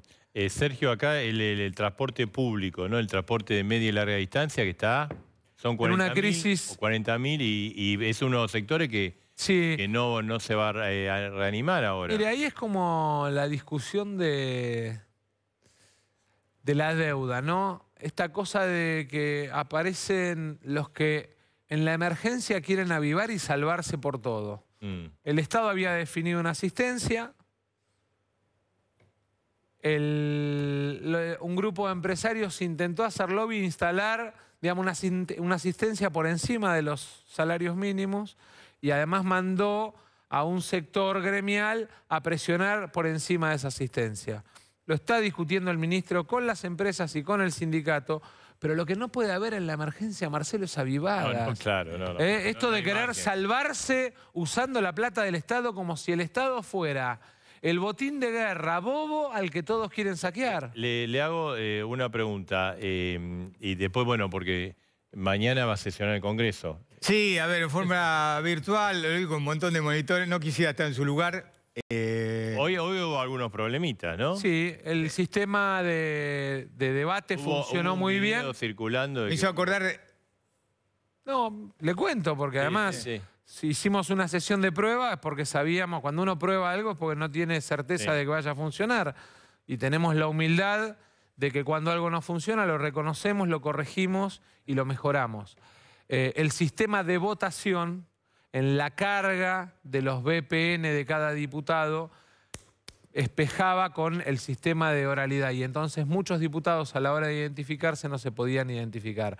Decidimos hacer pruebas de votación por bloque porque además necesitamos que los diputados utilicen dos mecanismos porque hay uno que por garantía y certeza de la trazabilidad del voto remoto es muy importante. Porque si no puede pasar que el día de mañana un diputado diga no, ahí figura como que yo voté pero no voté. Bueno, por eso, Tiene vivimos que haber en la Argentina registro. y somos argentinos. Yo quiero que quiere? a la hora de sesionar y de sancionar una ley, las garantías estén todas dadas. Prefiero probar una y 10 veces. Transparencia, ¿no? Corrigiendo los errores, pero garantizarle a todos los bloques la transparencia. Y en esto sí quiero ser, digamos, reconocido, muy reconocido. Con, obviamente, Máximo Kirchner como presidente del bloque del Frente de Todos, pero también con Mario Negri, Cristian Ritondo, Maxi Ferraro como presidentes del principal bloque de oposición, con Balibuca, con José Luis Ramón. La nobleza y la lealtad con la que trabajaron los presidentes de bloque y los secretarios parlamentarios para tratar de que el Congreso sesione de manera virtual merece un reconocimiento. Y después puede haber algún diputado que cree que con una chicanita, porque el sistema falló a la hora de la votación, puede desvirtuar lo importante que el trabajo sea de la en gente. el momento de la votación que esté Mi todo claro. responsabilidad es garantizar funcionamiento y garantizar transparencia en el momento que se trate una ley. Mientras probamos, si nos equivocamos, mejor, porque aprendemos. ¿Mañana piensa que va a funcionar bien? Nosotros aspiramos a mañana y pasado seguir haciendo pruebas para tener todas las garantías. Todas las garantías, Marcelo. No hay que sesionar. ¿Cuándo sesiona? Yo voy a sesionar cuando tenga la garantía de que transparencia y operatividad son 100% garantizadas. El fin de semana, porque sábado. no voy a prestar... Si tenemos que sesionar el sábado, vamos a sesionar el sábado y todos los presidentes de bloque lo plantearon. Le quería preguntar, esto, digamos, porque se planteó también el tema del costo. De todo Bueno, en realidad, digamos, estaba leyendo un informe de Sergio Berenstein, que digamos, claramente es absolutamente independiente, que lo que planteaba al revés, ¿no? Era la comparación del costo presencial solo poniendo los pasajes contra el costo remoto, y lo que decía es, este es un sistema que llegó para quedarse. En realidad hay algunos que lo que dicen es, la virtualidad lo que desnuda es cuánto cuesta que los diputados vengan desde sus provincias a sesionar al Congreso en Buenos Aires. Porque cuesta 10 veces menos, digamos, en términos de traslados. Pero el problema es que también la presencialidad tiene que ver, de alguna manera, con la pasión, pero también con la discusión de ideas mano a mano y cara a cara, que muchas veces requiere el Parlamento. ¿Va a estar usted solo y el secretario parlamentario? No hay ningún... No, hay 40 diputados presentes que son los presidentes de los distintos bloques. No como quería Cristina, que ya quiere estar sola. Usted va a tener gente ahí. No, el Senado también trabaja en un esquema que acordaron los presidentes de los bloques. Y además trabajamos juntos, Senado y diputados, usando el mismo sistema. O sea que los errores que detectamos hoy en diputados le van a servir a senadores. Y yo le digo una cosa, hoy se lo decía con mucha honestidad a los presidentes de bloque. A mí no me da vergüenza, ni dolor, ni bronca reconocer que el sistema tiene alguna falla. Porque estamos aprendiendo a recorrer el camino de la democracia digital del siglo XXI. De falla, bueno, la televisión, la de Sky y todo. Si a veces uno prende los canales de noticias, lee los graphs y ve los errores ortográficos, digo. El nuestro anda bien. No se le agarre. No se le agarre, no lo digo por los graphs de acá. Después tiene que verse en los canales. Las cosas que me están diciendo. Perdón, es un ejemplo. Tenemos una aplicación que anda... Pero, para no ponerlo en los graphs, que los muchachos se van a enojar de los controles. Ahora pase por ahí. En todos los canales. No, digo, a veces esas notas que se caen porque no conectan el sistema. Bueno, por eso, no va a, a eso me refería. A la hora de votar y todo. No quiero que haya ningún riesgo. No quiero que haya ningún riesgo. Quiero que cada diputado haga valer su representación. ¿Por qué el Congreso le puso un adicional a los trabajadores? A 41 trabajadores que sábado, domingo y los feriados... A 41 trabajadores que sábado, domingo y feriado y Semana Santa fueron a trabajar para tratar de poner en marcha... ¿Compensación por esos días feriados? Claro, porque no se pueden liquidar horas extras porque están licenciados. Entonces, como no se puede pagar por la licencia hora extra, había que, digamos, lo que correspondería pagar por hora extra, había que liquidarlo de alguna manera, y la manera más transparente era sacar por resolución una adicional. Veo que recibió crítica de la oposición. Mire, si me van a criticar por reconocerle a 42 trabajadores que sábado, domingo y feriado dejan su familia, rompen la cuarentena, para ir a garantizarle a ellos el sistema para que puedan, por ejemplo, tener sesión informativa con 15 ministros. Le pongo el ejemplo del día que expuso el canciller Solá, que fue sesión informativa de la Comisión de Relaciones Exteriores. Era feriado. Lo que pasa... Le van a pedir que vaya a representar a trabajadores de la salud, de distintos medios, periodistas. Claro, porque las enfermeras también trabajan los fines de semana. Bueno, y ahí hay parte del sector público... Muchos periodistas trabajan. Hay parte del sector público que les está reconociendo, parte del sector privado que les está reconociendo, y hay lugares, digamos, donde... porque partamos de una base que por ahí no se pone sobre la mesa. El Congreso puede hacer esto, entre otras cosas, porque dispuso 200 millones de pesos de recorte de gastos que algunos de esos diputados que critican hacían, ¿no? Massa, el gobierno, bueno, venía en todas las encuestas para arriba, y decidió, ya va a decir, la justicia. ¿No? Ok, la justicia sí la instrumentó, pero del gobierno hubo un mensaje como alentando la salida de delincuentes, asesinos, violadores. Mire, ¿usted qué posición tiene? Yo marqué claramente mi posición. Primero, no creo que el gobierno haya tenido... Uno ve los tweets del presidente alrededor de este tema, uno ve... una declaración inicial. Al principio estuvo a favor... Sí, a favor de Jaime, lo de Vudú lo vio con buenos ojos. Y lo de Vudú desató todo. El presidente en ningún momento hizo declaraciones de ese tipo, le pediría que me muestre una declaración. Él dijo que estaba a favor de que Jaime tenga arresto domiciliario. No, el presidente no dijo eso, Edgardo, de ninguna manera. Y yo le voy a decir una cosa, porque este es un tema que también hace a la convergencia y a la construcción de lo que representa el Frente de Todos. el no renunciar a lo que cada uno de nosotros creemos. Yo soy autor de la ley de víctima.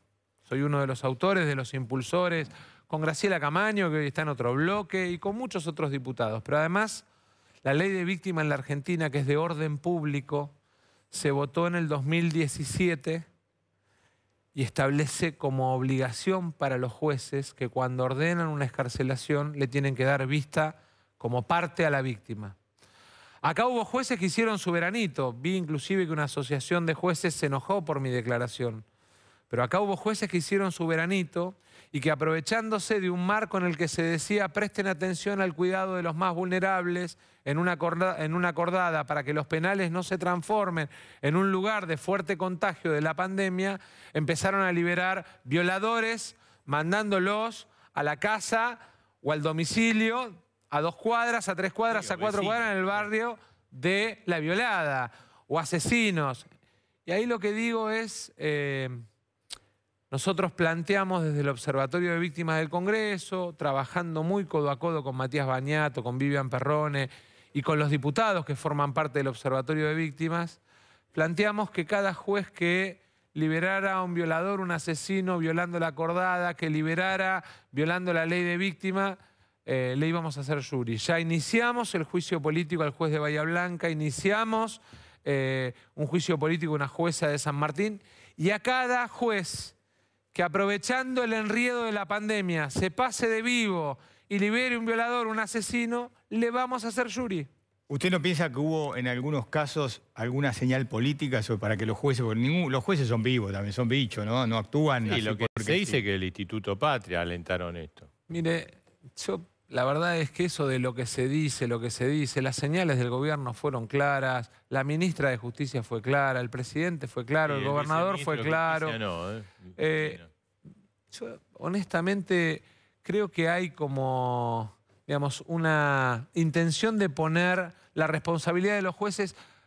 Yo a veces tengo la sensación de que los jueces, que además muchos son nombres sin cara, muchos son gente que vive en un barrio y la gente no sabe que es el juez de ese barrio, y que libera o que, digamos, comete atropellos o que lleva una vida que no puede explicar, también tienen que dar explicaciones. Así como las damos nosotros cuando vamos cada 2 años a elecciones y cuando venimos acá con ustedes. A mí me gustaría que alguno de los jueces que tomó la decisión, le pongo el caso de Bahía Blanca, el juez libera, pero además a las 48 horas ordena que vuelva al arresto, en realidad, digamos, conmovido por la conmoción de una ciudad en la que todos se conocen. Ahora, ¿cuántos jueces que no se conocen? Massa, para ser justo con lo que dijo Alberto Fernández sobre el arresto domiciliario de Jaime, él dijo que lo que había pedido Pietragalia, el secretario de Derechos Humanos, era aceptable, que es aceptable que pida que Jaime vaya a su casa al arresto domiciliario. No, él lo que dijo es que era aceptable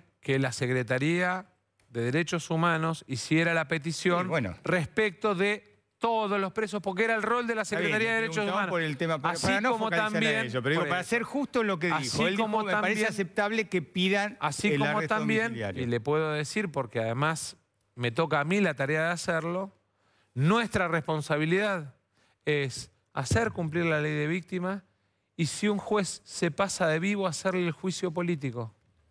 Sergio Massa, gracias. No, por favor, muchas gracias a usted. Bueno, hacemos la pausa. Sí, está el padre Pepe. que le agradecemos que nos haya... Vamos a hablar con él. Vamos a hablar con Carlos Rottenberg, porque viste, hay un debate dentro de la comunidad artística. Muchos rompieron el cerco de la Asociación de Actores y dijeron, queremos trabajar. Hablando de eso, usted, disculpe, más allá que está usted es hombre de fútbol, fue presidente de Tigre. No, fui vicepresidente. Vicepresidente de Tigre. Bueno, estuvo al frente de Tigre. Mandaba en Tigre, en el club. ¿El fútbol vio que está fútbol no va a haber en todo el año? No, por favor, Edgardo. La verdad es que... Usted está en las dos. Yo sé que Independiente está mal y él no quiere jugar, pero yo quiero volver rápido. Lo siento, una de las cosas que yo extraño, lo escuchaba el doctor Kahn, ¿no? Una de las cosas que extraño es el asado con amigos, ¿no? Esa cosa de... O el asado inclusive con compañeros de trabajo y la charla. Y otra de las cosas que con Malena todo el tiempo hablamos de que extrañamos es ir a la cancha a ver a Tigre. Creo que el fútbol argentino tiene que volver cuando estén las condiciones sanitarias y epidemiológicas para volver, y que nuestra pasión... No, inicialmente está claro que sin público. Nuestra pasión no nos puede llevar a tomar una decisión arrebatada porque también los deportistas de alto rendimiento son seres humanos que se pueden contagiar y ponemos en juego vidas. Gracias, Massa. por favor. Bueno, hacemos breve el corte, volvemos. El padre Pepe, también vamos a hablar con Rottenberg en instantes.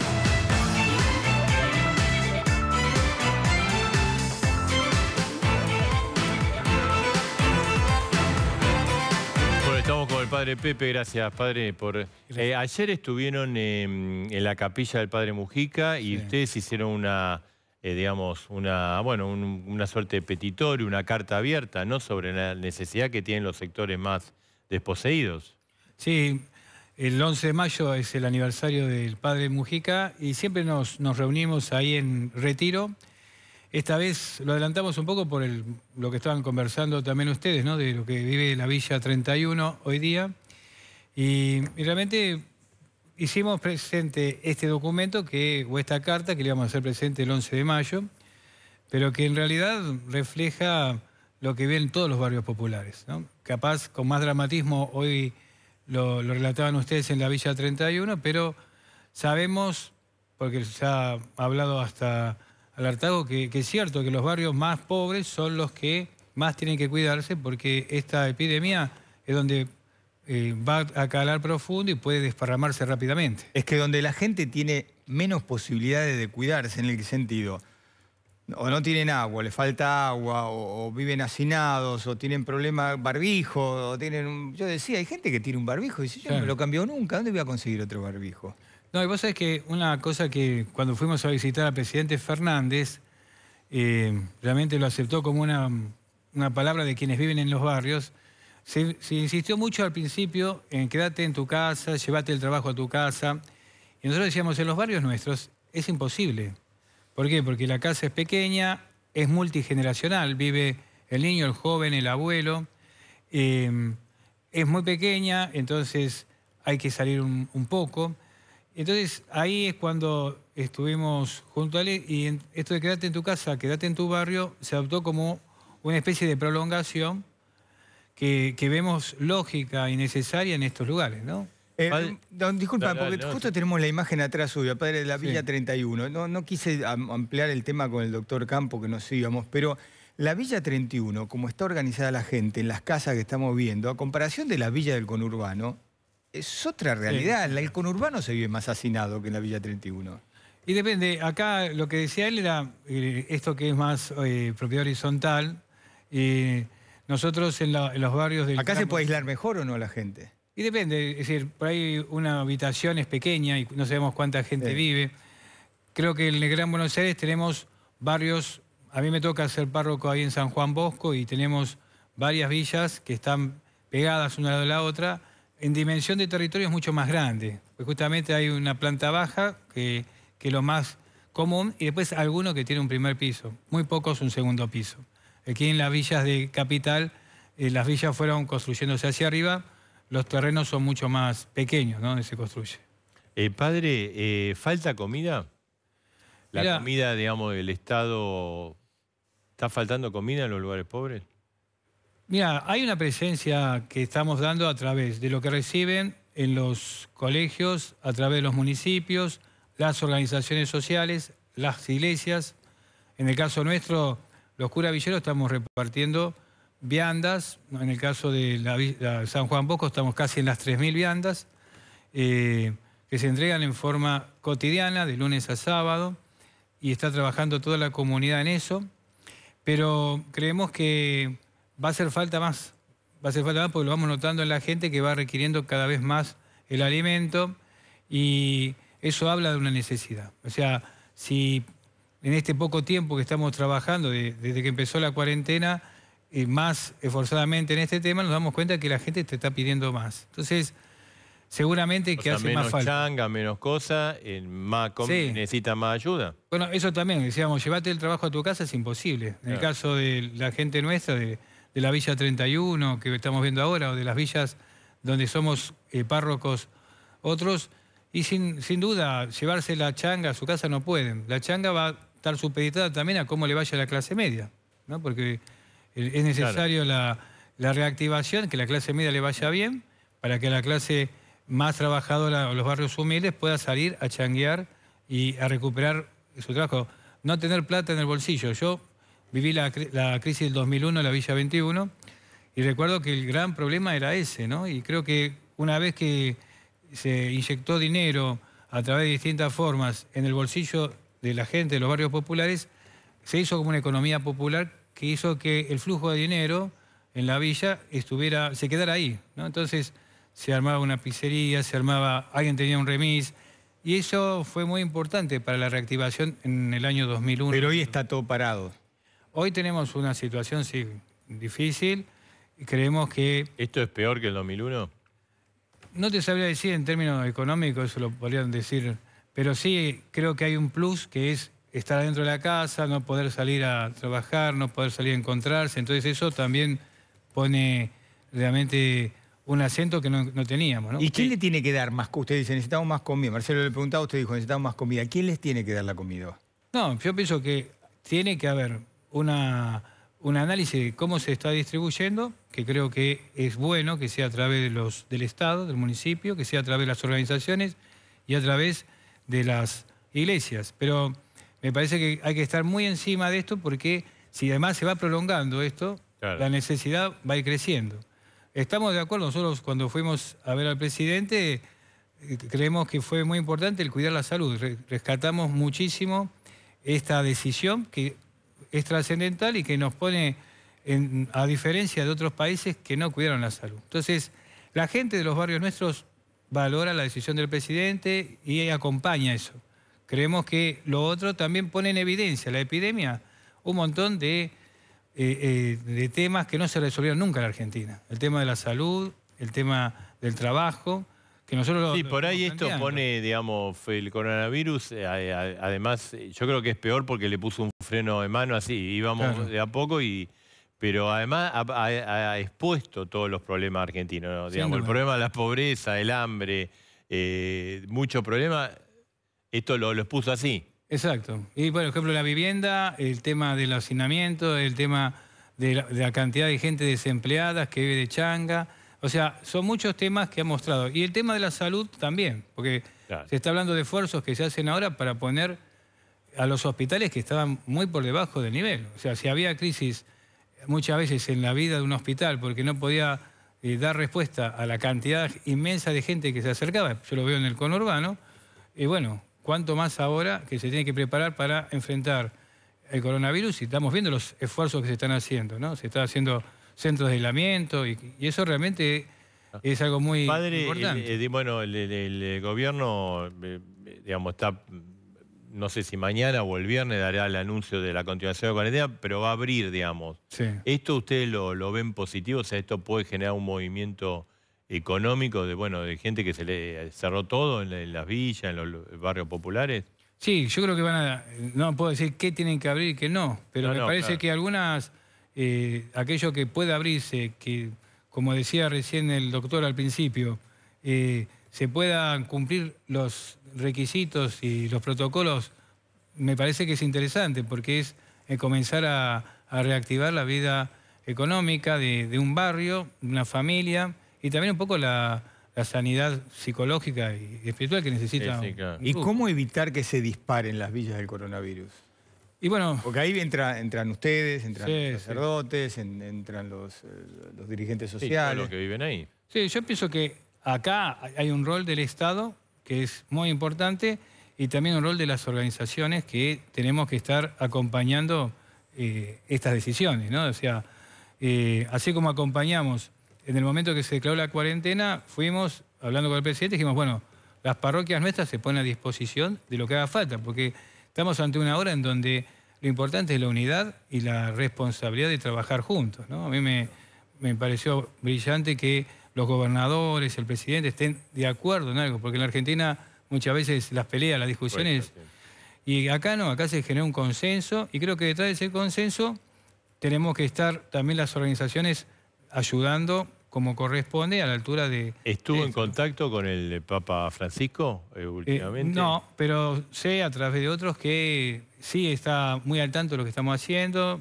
les parece muy bien, en todo lo que vayamos, pues claro, imagínate, hace 2 meses estábamos pensando cómo hacer los campamentos, las actividades de los chicos, la escuela que empezaba, y de pronto cambiaron nuestras parroquias, se convirtieron en centros en donde se da el alimento, en lugares en donde se prestan para que haga el ANSES sus centro de premios, vacunación, claro, del IFE y todo eso. Así que se convirtieron en grandes centros de servicio, que lo que dice el Papa, que tiene que ser un hospital de campaña, ¿no? O sea, lo que sirve. Algunas de las capillas nuestras pusimos cama para acompañar aquello que sea el aislamiento, porque hay un aislamiento. Sí, se habló que, digamos, tanto del gobierno nacional como de la ciudad de Buenos Aires y de la provincia que estaban trabajando ustedes por el tema de los adultos mayores, ¿no? Sí. Aquellos que querían irse a... Exacto. ¿Esto prosperó o la gente es reacia a salir de su casa? Algunos vinieron, pero lo que más quedó es eso. Es reacia, ¿sabes por qué? Porque la gente interpreta que si lo deja ir al abuelo es como que lo está traicionando, cuando en realidad era mucho mejor decirle... Pero además todo el mundo quiere estar en su casa. Lógico. Aunque no esté... Pero bueno, ahora que están todos estos datos, ¿viste? La gente hoy mira la tele y ve que hubo estos casos en la 31, que está cerca, que está en las villas. Antes uno miraba la tele y parecía que era en España, en Italia, entonces no lo sentía como algo muy cercano. Ayuda a eso, que la gente lo vea. Claro, hoy día a través de los medios está diciendo, bueno, pasa en la Villa 31, ¿por qué no va a pasar en la villa donde estoy viviendo yo? Entonces, bueno. ¿Se van a olvidar de dar misa? No, la doy por Facebook. Por WhatsApp. Está bien. Gracias, Padre Pepe. Gracias a ustedes. Gracias por venir. No. Bueno, y vamos a hablar con Carlos Rottenberg, ¿no? Sí, exactamente, porque a ver, lo hablamos hoy con el doctor Kahn, ¿no? Uno los entiende a los productores de espectáculos teatrales, porque uno de los últimos rubros, como hablamos hoy, de espectáculo, es espectáculo. Pero también se armó un debate, porque la Asociación Argentina de Actores inmediatamente, de hecho se suspendieron todas las grabaciones y demás. Pero ahora hay varios actores y mirá, yo quiero trabajar. Claro, lo que dicen es, nosotros podemos trabajar, ir a la televisión, como vamos, porque nos invitan para hablar de la situación en general, podemos ir también a la televisión y hacer de actores, que es nuestra profesión, porque Alejandra Darín dijo, no, es un delito si ustedes van y actúan, digamos, es todo un tema. ¿Qué pasa? Nosotros estamos viendo, Marcelo, que además la gente quiere ver a los actores. Porque quiere distraer un poco, un momento de distracción. O sea que es muy importante que los actores se pongan en movimiento. El tema es cómo. Claro. Bueno, Carlos, buenas noches. ¿Cómo estás? Hola, ¿cómo les va? Buenas noches, muy bien. Bien, ¿y cómo ves todo este debate que se ha armado estos últimos días de muchos actores, quiero trabajar, otros dicen que el sindicato dice que no? A ver, primero una aclaración importante. Yo soy empresario teatral. Y por supuesto, dentro de todas las ramas del espectáculo, no todas son iguales. Entonces yo voy a ser lo más cuidadoso posible para opinar sobre una rama que no es la mía, porque la del teatro concretamente, obviamente, tendremos que seguir esperando que la autoridad sanitaria lo decida, la autoridad política también, una vez que entiendan que la curva, como se dice vulgarmente sanitaria, responde a la necesidad de una población. Ahora, con respecto a este otro tema, me parece que está bueno, de alguna manera, expresarnos todos, pero son individualidades, porque acá lo concreto es que hoy, mientras no cambia concretamente la ley o el decreto, no sé cómo llamarlo, no puede un actor trabajar. En esto, yo creo que la Asociación Argentina de Actores lo único que está haciendo en este momento es cumplir con esa disposición. Claro. En todo caso, si en algo tuviese que mostrarme sorprendido, fue porque a lo mejor 3 días antes de la disposición gubernamental ya la Asociación Argentina de Actores lo había decidido. Pero una vez que se encarrila junto con la disposición gubernamental, creo que no hay mucho para discutir, porque después pasan a ser todas actitudes personales, como también las tengo yo con respecto a mi actividad, pero que no responden a un lineamiento. Claro, o sea, es muy sencillo, no se puede violar lo Carlos, que está firmado. Y en el caso de, digamos, de los teatros y otros espectáculos, en el caso del teatro, bueno, que vos lo manejas también, los actores, por conocimiento, necesitan una ayuda, así como necesitan una ayuda alguien, digamos, que no recibe un ingreso, una pyme, los teatros y los actores, ¿necesitarían una ayuda para pasar la crisis?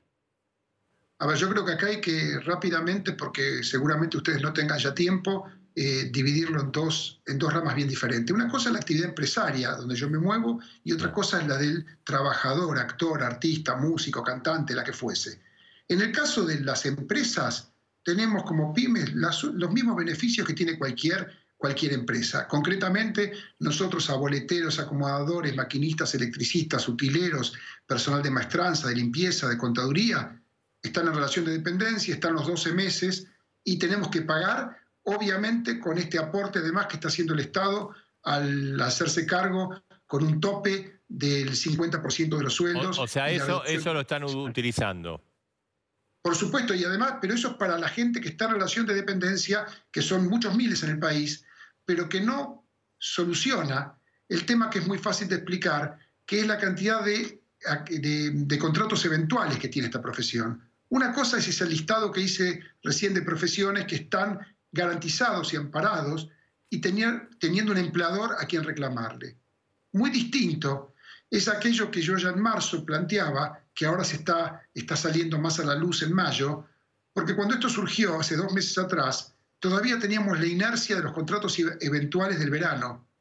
Ahora lo que está pasando es que al haberse detenido los proyectos, empieza a notarse que la gran masa de artistas, también de directoras, de directores, de autores, no tienen ningún ingreso porque no tienen un empleador. Es muy diferente a aquel que está cubierto, como dije antes, por la relación de dependencia. Claro. Y en ese sentido, yo no me canso, después de 45 años siendo empresario de teatro, obviamente tengo amigos del ambiente artístico de actores, sí, claro, y también tengo muchos conocidos. Y yo siempre digo lo mismo y doy fe de eso y lo digo muy tranquilo porque no me toca en lo personal. El 96 al 97% de la gente conocida por el público no puede tomarse lo que vulgarmente se dice un año sabático, desde el punto de vista de su economía hogareña. O sea que ellos necesitarían un apoyo. Estoy hablando del trabajador, sin empleador. O sea, y concretamente no es diferente a otras actividades. Cualquier televidente que está viendo esto sabe que en otras actividades pasa lo mismo. La única diferencia que en la nuestra tenemos más veces micrófonos, cámaras para poder contarlo. Pero iba a decir que ni el autógrafo de antes, ni la selfie de ahora, ni la nota periodística, ni una crítica, le alcanza con eso al artista para pagar la cuenta del supermercado, ¿eh? No, seguro, en eso estamos totalmente de acuerdo porque además sabemos que hay un grupito chico que gana muy buena plata, pero el resto la pasa mal. Ahora, es muy difícil pensar cómo se puede reconvertir la industria de ustedes, ¿no? Vos sos productor teatral en medio de todo esto. Porque vos viste que algunas otras actividades buscan reconversión, pero en el caso de ustedes, ¿le encontrás alguna vuelta? No, y lo hemos estudiado mucho ya. No, porque desde los griegos para acá, teatro significa un hecho vivo, artesanal, irrepetible y fundamentalmente en comunión de artistas y público en forma presencial. Y yo quiero pensar, y creo, estoy convencido de eso, que esta pandemia va a pasar y el dato, ya que no podemos tener certidumbres todavía, pero sí podemos tener, ya que el espectáculo también tiene mucho de ilusión y de sueño, sí pensar que el teatro va a seguir existiendo porque ya tuvo pandemias el mundo y sin embargo siguió existiendo.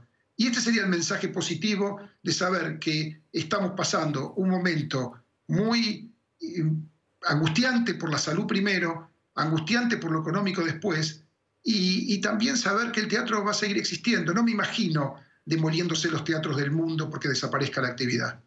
Seguro. Carlos, te agradecemos muchísimo la participación a Dos Voces. Gracias. Por favor, a ustedes. Gracias. Bueno, vamos a ir a un corte. Tenemos una información muy fuerte del tema deuda. Sí. Que supuestamente el viernes es el vencimiento. No nos des malas noticias. No, bueno, va a haber mucha gente a nivel internacional. ¿Sí? Sí. Bueno, en un ratito.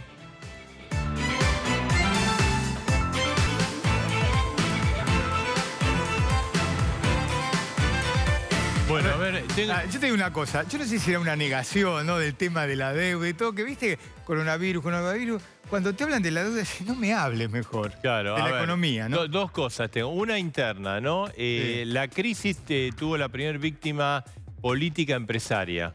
¿Quién es? El titular de CAME, José Bericiartúa, lo sacaron, lo despidieron. Epa.